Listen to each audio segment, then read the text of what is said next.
नमस्कार दोस्तों, आपका हमारे इस यूट्यूब स्वागत है। और आज हम रिचर्ड एवराइट का कैरेक्टर स्केच देखने जा रहे हैं, जो कि 10th में पूछा जाता है, 10th बोर्ड में, जो कि बहुत ही इम्पोर्टेंट होने वाला है। आइए इसे हम पढ़ना शुरू करते हैं, इसके अनुवाद को भी देखेंगे और अच्छे तरीके से समझेंगे। किसी भी पेपर में कैरेक्टर स्केच को लिखने का सबसे बेहतरीन तरीका ये होता है कि आप उसे हेडिंग में लिखें। हेडिंग में लिखने से हमारे पास शब्द भी ज़्यादा आते हैं और हमेशा एक नए आइडिया के साथ हम अपनी बात को शुरू कर सकते हैं। जब हम पैसेज लिखते हैं, पैराग्राफ जब लिखते हैं या फिर पैसेज फॉर्मेट में लिखना चाहते हैं, तब हम लोगों को दिक्कत होती है, क्योंकि हमारे शब्द वहाँ पे ख़त्म होने लगते हैं। इसीलिए हेडिंग का तरीका सबसे बेहतरीन होता है। ये अच्छा इम्पैक्ट भी छोड़ता है एग्जामिनर पे। तो आइए इसे पढ़ना शुरू करते हैं। पहली लाइन दे रखी है कि रिचर्ड एवराइट कैरेक्टर स्केच। इसमें पहली लाइन दी है, पहली हेडिंग हमने बनाई है, क्यूरियस एंड इंटेलिजेंट। क्यूरियस माने होता है जिज्ञासु, इंटेलिजेंट माने भी क्या होता है, बुद्धिमान। तो Richard Ebright was a bright. Richard Ebright एक बहुत ही होशियार, इनक्विजिटिव का मतलब होता है क्यूरियस। तो रिचर्ड एवराइट एक बहुत ही होशियार और बहुत ही जिज्ञासु बालक थे, चाइल्ड थे।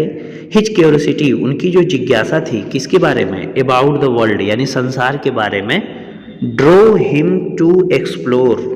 उन्हें एक्सप्लोर का मतलब यहाँ पे हो जाएगा सर्च, तलाशना, खोजना। यानी उनकी संसार को लेकर जो जिज्ञासा थी, उनको क्या की, तलाशने के लिए, लर्न न्यू थिंग्स, नई नई चीज़ों को सीखने के लिए मोटिवेट करती रही, बताती रही। किसने, उनकी जिज्ञासा ने उनको लेके गई। किस तरफ लेके गई, नई नई चीज़ों को खोजने की तरफ, नई नई चीज़ों को सीखने की तरफ। ठीक, अगली लाइन देखते हैं। अगली हेडिंग है हार्ड वर्किंग एंड डिटरमाइंड।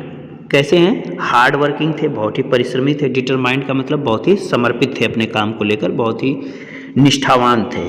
तो ही डिस्प्लेड एक्सेप्शनल डेडिकेशन। एक्सेप्शनल का मतलब हो जाएगा यहाँ पे असाधारण। उन्होंने असाधारण समर्पण दिखाया, डेडिकेशन समर्पण दिखाया, टू हिज स्टडीज, अपने अध्ययनों में, साइंस प्रोजेक्ट, साइंस के प्रोजेक्ट में, winning several accolades for his work, और अपने वर्क के लिए बहुत सारे उन्होंने अवार्ड्स भी जीते। ठीक, पैशनेट अबाउट साइंस, साइंस को लेकर बहुत ज़्यादा पैशनेट थे। फ्रॉम अ यंग एज, बहुत ही छोटी उम्र से, Ebright had a deep interest in butterflies. Ebright का तितलियों में बहुत ही गहरा रुचि थी। विच लेटर एक्सपेंडेड, बाद में यह जो रुचि थी तितलियों को लेकर, यह और भी बढ़ गई, to ground breaking scientific research, और ये साइंटिफिक रिसर्च तक बढ़कर चली गई। हम्बल एंड इंस्पायरिंग, ये कैसे थे, हम्बल थे और इंस्पायरिंग, लोगों को इंस्पायर करते थे। तो लिखा है कि डिस्पाइट हिज अचीवमेंट्स, अपने अचीवमेंट्स के बावजूद भी, ही रिमेंड हम्बल, वो हम्बल बने रहे। Focused on his inspiring others, दूसरों को प्रेरित करने के लिए फोकस्ड थे। थ्रू हिज वर्क, अपने पूरे कार्य से वो लोगों को मोटिवेट करते रहे। अगली लाइन देखते हैं, एक लाइन और भी यहाँ पे दे रखी है, Richard Ebright is a role model for aspiring scientist. यानी रिचर्ड एवराइट एक रोल मॉडल हैं, किनके लिए, एस्पिरिंग साइंटिस्ट, यानी जो भी नए नए साइंटिस्ट बनने वाले हैं उन लोगों के लिए क्या है, प्रेरणा स्रोत हैं, कह सकते हैं।